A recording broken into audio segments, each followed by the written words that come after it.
आप लोगों को धन्यवाद और आपसे निवेदन कि मेरे इस चैनल को आप लाइक करें, सब्सक्राइब करें। मैं आज आप लोगों को राजनेता के चाल और चरित्र के बारे में बताना चाहता हूँ। मैं कुछ पृष्ठभूमि देना चाहता हूँ अपना कि मैं 1989 में जब लालू जी का उदय हुआ था उस समय से राजद को वोट देते आ रहा हूँ और दिलाते आ रहा हूँ। मेरा परिवार भी लालू जी के प्रति आस्थावान थे एवं उनके विचारधारा को जीते थे। लेकिन मुझे थोड़ा शौक तब लगा जब कोई भी राजद का नेता इतने लंबे दिनों तक राजद समर्थित होने के बाद भी मुझसे संपर्क नहीं किया। अब इस संदर्भ में मैं स्थानीय निकाय से लेकर केंद्रीय निकाय के संबंध में बताना चाहूँगा। जो नेता करता क्या है, राजद का नेता कर क्या रहा है। हम दरभंगा सदर से हैं। हमारा विधायक श्री ललित कुमार यादव जी हैं जो लगातार 5वीं बार विधायक बने हैं। तो यहाँ जो विधायक जनता जनार्दन से जुड़ने के बजाय एक ठेकेदारी प्रथा चलाते हैं। सभी पंचायतों में जो सामंतवादी सोच के व्यक्ति हैं और स्थानीय निकाय के पदों पर पदासीन हैं, जैसे मुखिया हो गया, सरपंच हो गया, समिति हो गया और कुछ सामंती लोग, इन्हीं से हमारे विधायक जी मिलते हैं एवं संवाद करते हैं। और वो निरंतर, मैं 20 वर्षों से देख रहा हूँ कि उनको ही योजना भी मिलता है और योजना से वो अच्छा खासा अर्न करते हैं, जबकि वह ऑलरेडी समृद्ध है। उसके पास ज़मीन भी है, उसके पास कैश भी है, उसके पास संसाधन भी है और राजनीतिक शोषण भी वही कर रहा है। इस चीज़ को राजद के सुप्रीम लीडर को एवं जो आधारभूत नेता हैं, बेसलाइन के नेता हैं, इसको समझना पड़ेगा कि हम अपने विचार को जनता से कैसे जोड़ें। लाभान्वित सब होना चाहता है। आज आपको आश्चर्य होगा कि आज तक मैं 4 आना पैसा का लाभ नहीं लिया हूँ। सरकार चाहे लालू जी का हो या नीतीश जी का हो, हमने 4 आना का लाभ नहीं लिया है। लेकिन जो लाभ निरंतर लेते आ रहे हैं वो निरंतर लेते जा रहे हैं और सारे के सारे सामंती हैं।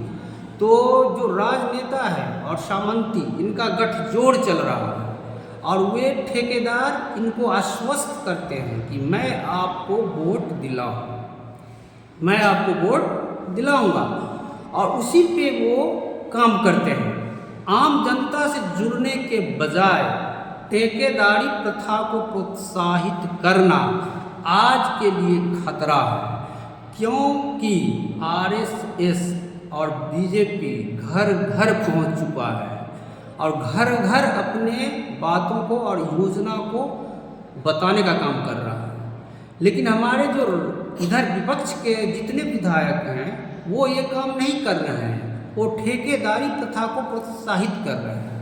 जैसा कि आप लोगों को ज्ञात होगा कि स्थानीय स्तर पर भी मुखिया हो, सरपंच हो या समिति हो, वो सारे के सारे समृद्ध लोग हैं, समृद्ध परिवार से।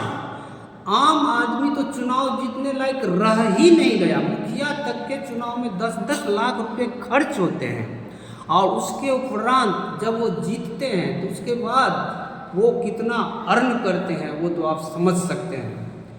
मैं जब से वॉच कर रहा हूँ उस चीज़ को, उसमें जनता कहीं नहीं है। जनता बिल्कुल निरीह है और वो 500,000 रुपये में खरीदे जा रहे हैं।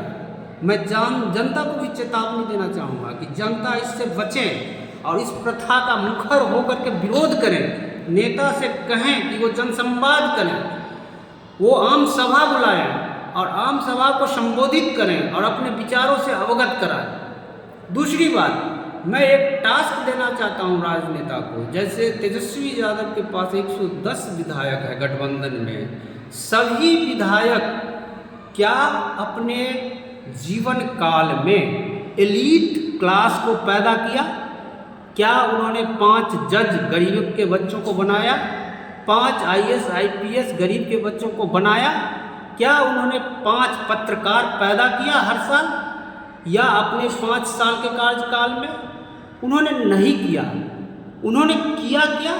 सिर्फ अपने को संरक्षित और संपोषित करते रहे और सरकारी योजना से ठेकेदारी प्रथा चलाते रहे। इससे देश का विकास नहीं होगा और इससे राजद का भी विकास नहीं होगा।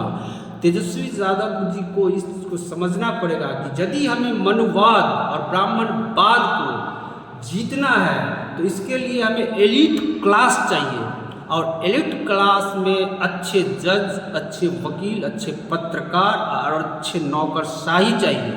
और उसे पैदा कौन करेगा? यहाँ तो शिक्षा व्यवस्था को चौपट किया जा रहा है, तो उसमें योगदान कौन करेगा? सभी विधायक अगर इस जुनून में आ जाए कि हमें तैयार करना है तो ये संभव हो सकता है। गरीब के 5 बच्चों को गोद लिया जा सकता है और उसे अच्छे शिक्षा दे करके प्रोफेसर, पत्रकार, वकील, जज बनाया जा सकता है, IAS IPS बनाया जा सकता है। लेकिन हमारे नेता ऐसा नहीं करते हैं। हमारा नेता परिवारवाद में जीते हैं। लगातार 5 साल जीतने के बाद अब वो उनका पूरा उम्मीद होगा कि मेरा बेटा ही अगला विधायक बनेगा, मेरा बेटा ही अगला विधायक बनेगा। मैं तो अपील करना चाहूँगा नेतृत्व से कि आप 2 बार से अधिक किसी भी विधायक को मौका ही नहीं दें और उनको कहें कि आप पार्टी का वफादार कार्यकर्ता के रूप में काम करें एवं अपने क्षेत्र से एक नया चेहरा का प्रादुर्भाव करें एवं उसको समर्थन करें, उसको पूरा सहयोग दें। इससे आप पर जो परिवारवाद का कलंक है उसका भी निष्पादन होगा और अच्छा मैसेज भी समाज में जाएगा। पढ़ाई, कमाई और सिंचाई और दवाई की जो आपका नारा है वो सार्थक होगा। इसको जमीन पर उतारा जाना जरूरी है, न कि ठेकेदारी प्रथा में सिमट कर रह जाना। जय हिंद।